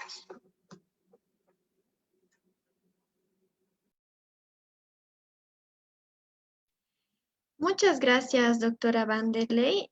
Belén, tenemos dos preguntas más. Te las vamos a hacer, te las voy a leer ahora para que al final tú puedas responderlas. Bueno, la mayoría de ellas, porque vamos a tener poco tiempo. La primera es de Miguel Urquiola, que dice, mi pregunta principal es si vale la pena pedirles a los encuestadores fijar su grupo referencia. Por ejemplo, si le pido a un grupo de personas decirme si la persona A es alta, mediana o baja en estatura, la respuesta va a depender mucho del grupo de referencia. ¿No sería el caso aquí también? ¿No sería bueno pedirle a los respondientes que nombres un grupo de referencia? Esa es la pregunta de Miguel Urquiola acá en la reunión de Zoom. Y tenemos una preguntita más, Belén, desde el Facebook. Cristóbal Franco Mirabal dice, interesante disertación. El tema étnico dentro del territorio boliviano siempre fue un factor de mucho debate, cuya clasificación tiende a ser subjetiva. Y pienso que el mayor aporte de que otorga esta variable viene desde un punto de vista cualitativo y no así para investigaciones cuantitativas. Y sería bueno ver el aporte que implica la inclusión de esta variable en los diferentes estudios. ¿Cuál es el factor de estratificación que se usó para el muestreo? Y si es que se usó el urbano-rural, ¿no afectaría en las dimensiones geográficas? Esas son todas las preguntas, Belén. Ahora te cedemos la palabra para que puedas responderlas. Bueno, la mayoría de ellas. Muchas gracias por todas las preguntas y por todos los comentarios de Natalia. Muchas gracias. De repente puedo partir por Cristóbal, que hizo una pregunta al final bien cortita. El tema de la estratificación en el muestreo fue por departamento. Entonces hay tres estratos principales que son La Paz, Cochabamba y Santa Cruz. Obviamente, sí, acá está excluido el tema rural, principalmente porque es muy caro hacer encuestas en lugares rurales. A mí me encantaría poder incluirlo, pero ciertamente en la práctica es más difícil. Y bueno, ahí lo importante es siempre decir y establecer los límites de a dónde yo quiero generalizar, ¿cierto? Entonces, es importante, y quizás no lo dije con suficiente importancia, ¿cierto? Es que todo esto son todas personas urbanas. Ahora, claro, entender cuáles serían las diferencias implicaría saber el otro lado, que todavía no lo conozco, entonces ahí está difícil decir. Y me interesó la pregunta de la diferencia entre lo cualitativo y lo cuantitativo, y claro, ese es el problema, ¿cierto? Estamos aquí todos diciendo que esto es subjetivo, es variable, cambia, se mueve, puede ser muy variable, es poco confiable, una variable poco confiable, como diría, desde el punto de vista estadístico, ¿cierto?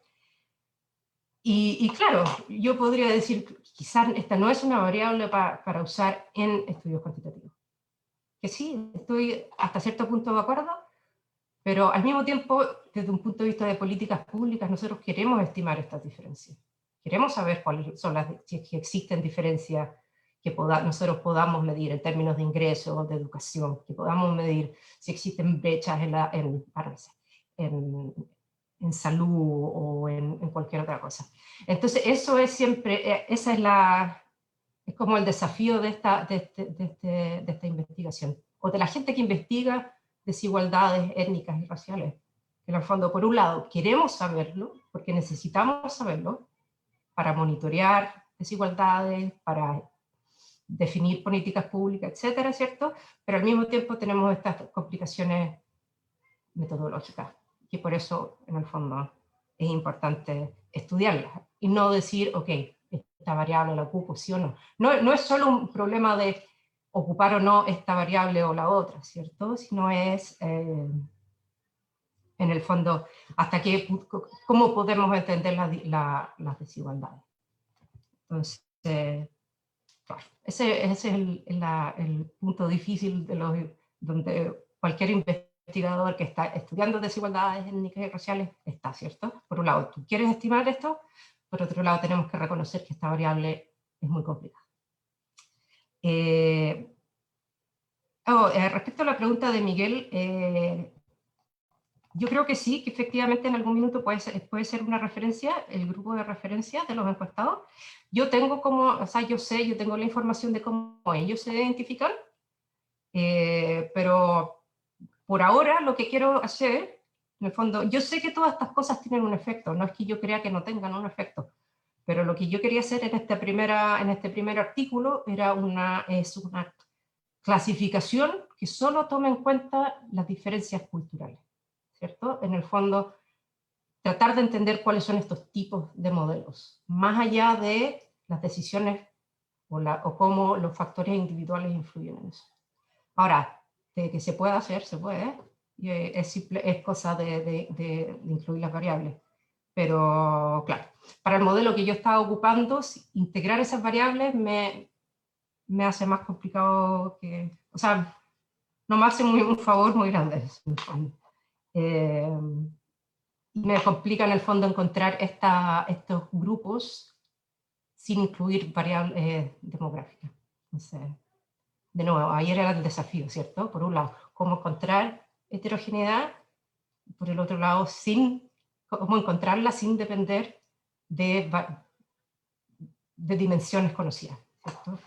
O de dimensiones sociodemográficas. Fernanda, muchas gracias por tus comentarios, muy obrigada. Pero sí, claramente el tema de raza en Brasil ha sido bastante estudiado, y como decía Fernanda, efectivamente la mayoría de las investigaciones nos dicen que, al menos en esta oposición a los Estados Unidos, ¿cierto? Brasil tiene esta tendencia de tener un modelo más de apariencia física, del fenotipo, versus en Estados Unidos se habla del One Drop Rule, que quiere decir es la regla de la gota de sangre, Entonces, cualquier persona que tiene una sola gota de sangre africana, entre comillas, ¿cierto? Sangre africana, ¿qué es eso? Es considerada negra en Estados Unidos, o afrodescendiente afroamericano. Independiente de cómo de la apariencia física, ¿cierto? Y eso al final es complicado en el fondo porque en el fondo produce estas diferencias entre países que nos hace imposible comparar en el fondo qué significa ser preto en Brasil versus qué significa ser black en Estados Unidos, ¿cierto?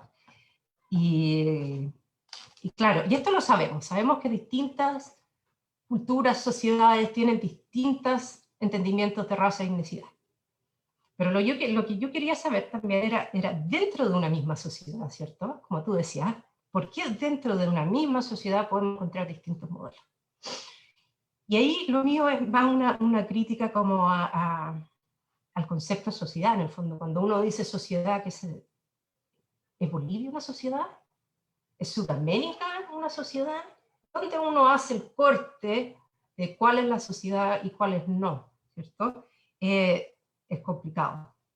Entonces yo quería saber, ok, dentro de lo que nosotros consideramos como una sociedad típica, ¿cierto? O en el sentido de un país, mi pregunta era, ¿habrá ahí también, adentro de ese país, heterogeneidad? Y eso es lo que yo estaba buscando, eso es lo que encontré.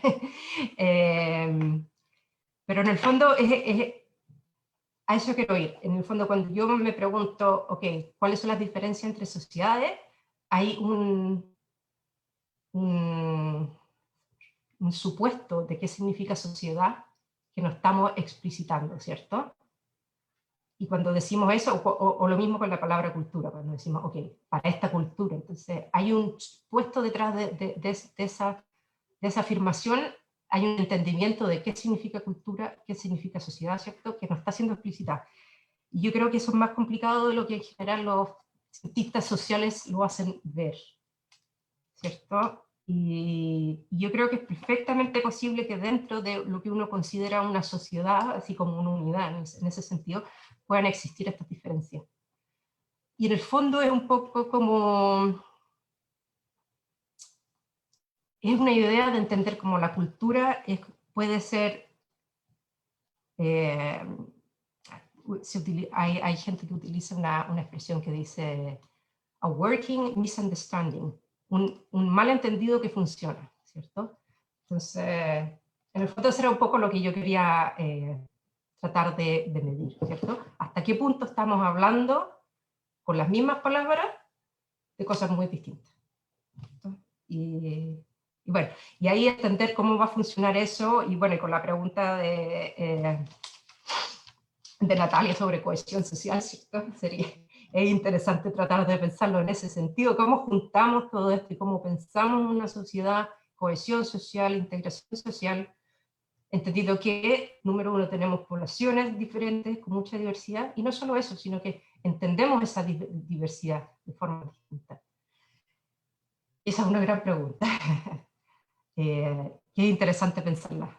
No tengo una respuesta en este minuto, obviamente, pero yo creo que es absolutamente posible y que existan distintas formas dentro de una misma sociedad y que en el fondo eso está relacionado a la forma en que cómo conceptualizamos sociedad, cultura y todos estos conceptos, ¿cierto?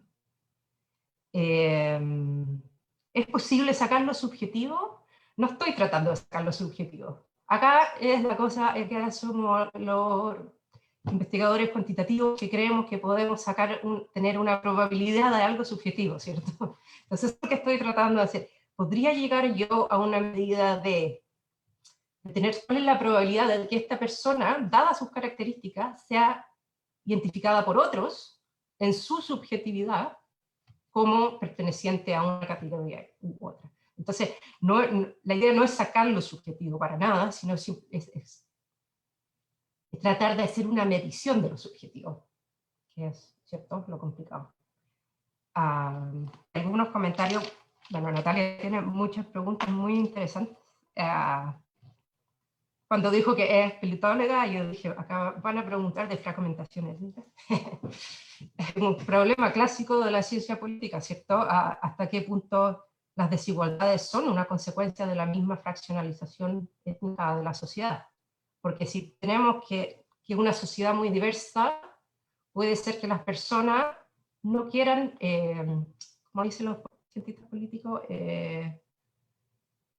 los bienes públicos, ¿cierto? Va a haber una redistribución de bienes públicos, ¿cierto? Si es que nosotros no nos sentimos identificados con el otro. Y se ha tratado de mostrar muchas veces que la fraccionalización lleva efectivamente a eso, pero en el fondo lo que yo estoy tratando de decir también es que una medida de fraccionalización tampoco es una buena medida de entender cierta diversidad de una sociedad. Y es muy complicada como medida.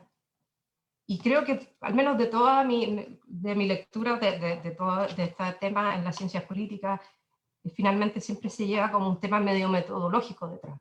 Como que, ok, puede ser que sí, que si una sociedad es muy diversa, no se quiera repartir, redistribuir, ¿cierto?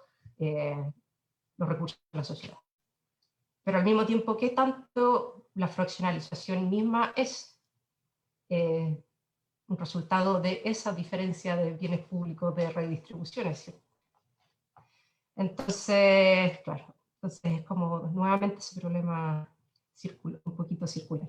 Pero de todas maneras es importante porque esto pasa, ¿cierto? Y esto es una cosa que pasa en las sociedades y que depende, ponte tú, el nivel de los estados de bienestar, por ejemplo, depende mucho de hasta qué punto se consideran diferencias étnicas y raciales y todas estas cosas. Entonces, aunque es un problema metodológicamente difícil, que es lo mismo que mi problema en el fondo, ¿cierto? Es metodológicamente difícil, pero es muy necesario de estudiar. Aunque no lleguemos a una respuesta 100% causal, definitiva, ¿cierto? Es algo que vamos a continuar estudiando cada vez que podamos, porque es importante para la sociedad.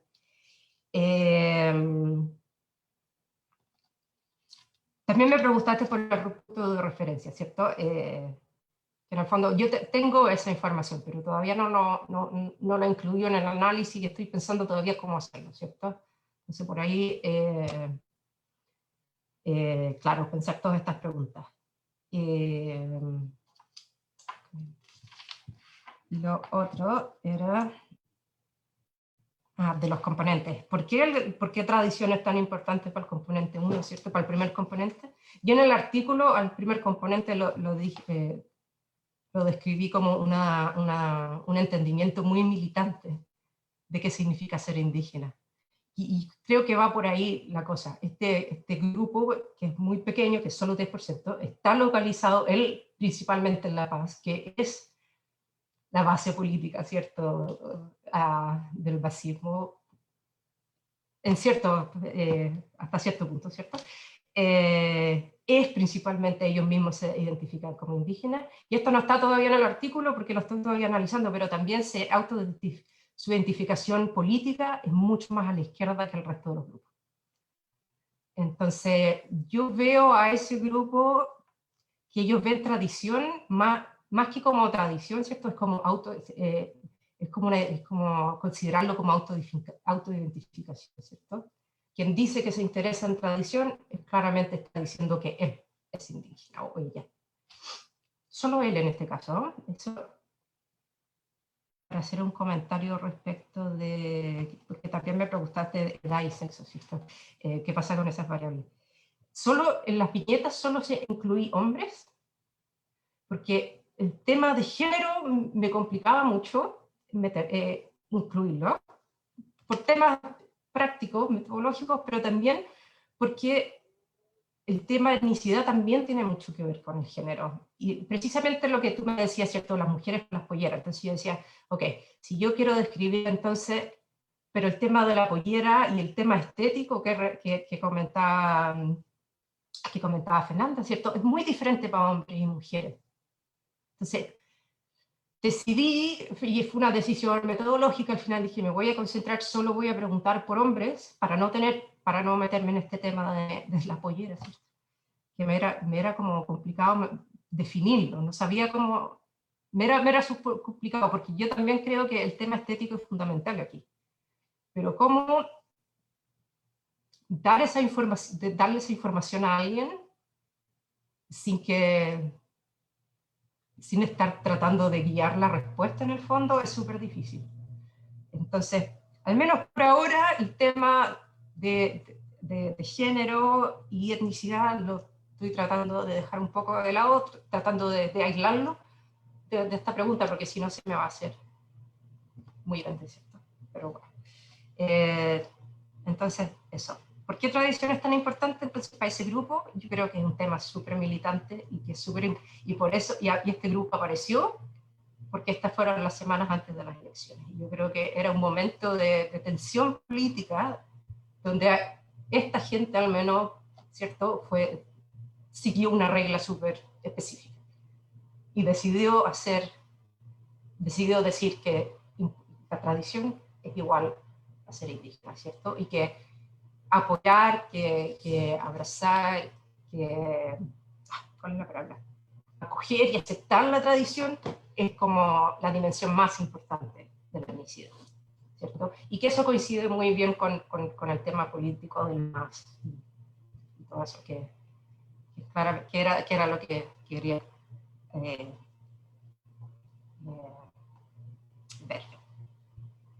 ¿Por qué estatus socioeconómico para ellos? No lo tengo tan claro. Y mi primera impresión tiene que ver también con que el electorado del MAS es más, pero puedes tener un estatus socioeconómico más bajo, pero ahí estoy pensando todavía, así que no tengo una respuesta muy completa. Y el componente 2 versus el componente 3, yo creo que efectivamente es esta idea de que es una visión, una es estática versus otra que es mucho más dinámica, ¿cierto? Como también lo había dicho Fernanda. Porque el componente 2 ocupa los elementos como más esencialistas, ¿cierto? Y en el fondo, la sociología y los antropólogos, la antropología, ¿cierto?, dice, en el fondo, nosotros vemos a los pueblos indígenas con una mirada absolutamente ahistórica, ¿cierto?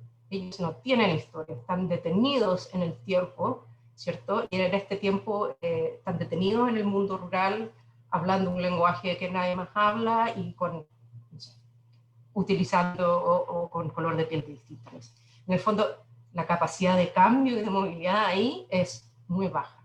Versus el otro grupo que si bien ocupan elementos muy similares, ¿cierto?, en una combinación más o menos similar, sí da cabida como al tema de cambio, ¿cierto? Y en el fondo, y principalmente yo también estaba pensando en el tema de la migración rural-urbana, ¿cierto?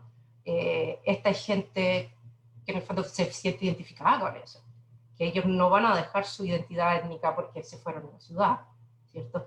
Entonces, es un entendimiento de que se puede ser indígena y se puede cambiar al mismo tiempo. Y que la cultura indígena no es necesariamente una cosa estática, que tenga que ser rural, que tenga que ser en una lengua materna, en el fondo, y que en el fondo, y por lo tanto es un entendimiento mucho más dinámico, o al menos da la posibilidad de una más dinámica, ¿cierto?, de entender la visión. Belén, perdón, tal vez podríamos recoger una intervención más de Pablo antes que termines, si te parece interesante. Yo creo que puede ser para ti interesante. Pablo. Gracias, buenas noches. Soy Pablo Mendieta y vivo en Santa Cruz, y estoy mencionando eso de que vivo en Santa Cruz por la sencilla razón de que creo que el componente regional tiene dos lados y que es fundamental. Uno, por ejemplo, acá en Santa Cruz veo que gente de Occidente, gente aymara, tiene la entrada del Gran Poder y la tiene en algo que se llama Cambódromo, que es un lugar donde bien de Santa Cruz, si quieren verlo de esa perspectiva. Entonces yo no excluiría en ese ámbito que solo, digamos, la etnicidad sea un elemento que esté presente exclusivamente en el área occidental de Bolivia, pero evidentemente creo que lo fundamental y lo bueno del enfoque que estás haciendo, Belén, es que creo que los comentarios, por ejemplo, que te hacía Natalia, era como para darte y eso igual voy a tratar de hacer como para dar algunos elementos adicionales que puedan servirte para, al final de cuentas, para la investigación. Yo en lo particular creo que, y en línea con lo que se decía anterior, la parte socioeconómica es fundamental en algunas cosas que he visto, como también que he hecho, por ejemplo, los retornos a educación en la gente que clasificamos como indígena, y ya te comento cómo lo hacemos, es los retornos a la educación son mucho más bajos en la gente que va en esa línea, y la clasificación que hacemos en el ámbito de las encuestas que tenemos disponibles van fundamentalmente por el lado de qué idioma usted aprendió a hablar, que esa es como la clasificación y que estadísticamente nos sale significativo y todo lo demás. Entonces, en esa línea, creo que sería fundamental que veas eso. Creo que lamentablemente la pregunta que te estás haciendo es súper endógena. Aquí está, tú lo habías dicho con la palabra circular, es decir, todo está relacionado con todo, porque inclusive hay un paper que te puede servir como referencia de James Robinson y de Pablo Zelaya, en el que ellos, por ejemplo, analizan todos los componentes étnicos y la parte política en el Chapare con varias otras cosas. Es un documento que creo que te serviría para entender cómo han ido los conflictos y todo lo demás. Yo finalizaría simplemente y gracias, comentando de que creo que tal vez la pregunta grande que está detrás de todo esto, y no solo en la investigación que estás haciendo para Bolivia, sino en la investigación ya sea para tu país, para Chile o para cualquier otro lugar, es en qué medida el que yo sea de la cultura A o de la cultura B implica que yo tenga un resultado distinto solo por el hecho de que soy de la cultura A, ¿no? O sea, en qué Michael Sandel está con todo eso de la tiranía del mérito y dice, no, en realidad no todos estamos partiendo del mismo campo de juego. Entonces, creo que la pregunta de por sí es relevante y en qué medida vamos a poder comprender si esta Bolivia heterogénea tiene efectivamente las mismas oportunidades. Dos, en el ámbito regional, qué tan persistente es la cultura, o sea, viendo de que, por ejemplo, 40% de la población en Santa Cruz es migrante, tiene sus orígenes en el área occidental, en la parte quechua y mara. Entonces, son más bien algunos consejos. Yo sí voy a estar bien expectante de tus resultados porque creo que lo interesante es que tú estás entrando en general sin perjuicios, o sea, sin perjuicios ni a favor ni en contra de uno u otro grupo, y digamos, eso nos va a servir para nutrirnos en términos de lo que está haciendo. Entonces, son simplemente unos comentarios que quería hacer en aras de la investigación, y felicitaciones tanto a vos como a Natalia por los comentarios y gracias por el espacio. Muchísimas gracias, Pablo. Me interesó mucho la referencia. Si me la puedes repetir, James Robinson y Pablo Zelaya con ese, que luego ahí el nombre del paper ya se me de un momento. No, pero ahí lo puedo encontrar.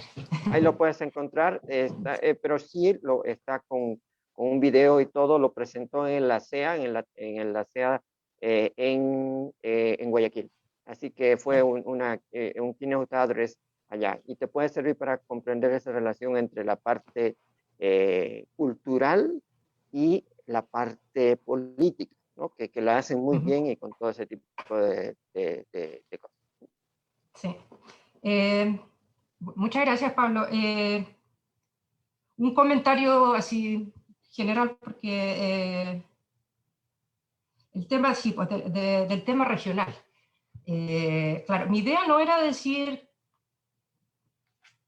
mi idea era ver si que describir a alguien como de una región u la otra hacía alguna diferencia.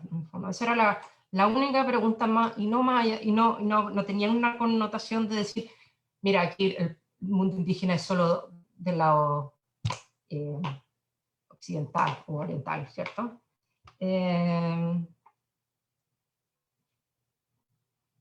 Pero sí, no, muy interesante. Voy a buscar este paper, me parece que puede ser muy útil para mí. Y bueno, eso.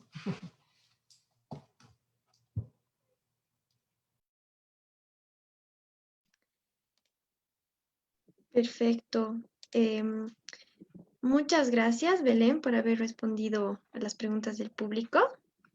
En este momento aprovecho para pedirles a todos los participantes, por favor, puedan llenar una encuesta que les estamos dejando en el chat de Zoom, ya que de esta forma podemos escuchar sus sugerencias y mejorar la calidad de nuestros talleres. Muchas gracias. Para finalizar el evento, cedo la palabra a la doctora Fernanda Vanderley, directora del Instituto de Investigaciones Socioeconómicas de la Universidad Católica Boliviana, para dar las palabras de cierre. Adelante, por favor. Bien, primero quiero agradecer y felicitar a Belén por la interesantísima tesis que está desarrollando, a Natalia Pérez por haber tomado el tiempo de leer el documento y hacer comentarios tan pertinentes que estoy segura que contribuirán para el desarrollo de la investigación de Belén. También quiero agradecer a todo el público presente hoy, a las preguntas, a la participación, a la atención, y en nombre del Instituto de Investigaciones Socioeconómicas también y de la Fundación ARO, también quiero agradecer a la Fundación Hans Seidel que nos apoya en esta iniciativa. Y eso, entonces, doy por encerrado este interesantísimo taller y vamos a comunicarles los siguientes. Belén, le deseo, realmente quiero mucho acompañar el desarrollo de tu trabajo, y aprovecho para comentar un texto, porque creo que en algún momento de la tesis vas a por lo menos hacer un disclaimer, ¿no? De no trabajar en etnicidad y género, ¿no? Porque no sé si conoces ese texto clásico de Marisol de la Cadena, peruana, que dice que las mujeres son más indígenas, ¿no? Que es un texto clásico y tiene, ¿no? Esas interseccionalidades son difíciles, en fin, ¿no? Algún momento, ¿no? Vas a tener que ahí hacer un disclaimer, ¿no? Sí, algún día podré, cuando tenga más, podemos hacer nuevos experimentos que ojalá los pueda incluir. Y precisamente por el libro de Marisol de la Cadena es una de las razones que dije, mejor voy a dejar esto, me voy a concentrar aquí. Así que muchas gracias, Fernanda. Va a ser muy interesante, y espero también que estos trabajos que estás haciendo, que vas a presentar, me imagino, en inglés, que también puedas pensar en productos en español para el público boliviano, ¿no? Porque esa es una contribución para pensar y entender nuestra sociedad, ¿no? Esta sociedad que, como cualquier otra, es heterogénea, ¿no? Se mueve por el conflicto, por la diferencia, pero que ojalá que no sea excluyente, ¿no? Y ojalá que sea más bien una sociedad con cohesión social en la diferencia. Así que muchas felicidades, y con eso entonces damos por concluido. Muy buenas noches a todos. Muchas gracias. Buenas noches. Muchas gracias, muy buenas noches a todos. Cerramos el evento. Hasta una próxima. Buenas noches. Gracias. Gracias. El título, Belén, es Don't Get Mad, Get Even. Te lo puse en el chat, solo para que lo copies. ¿Okay?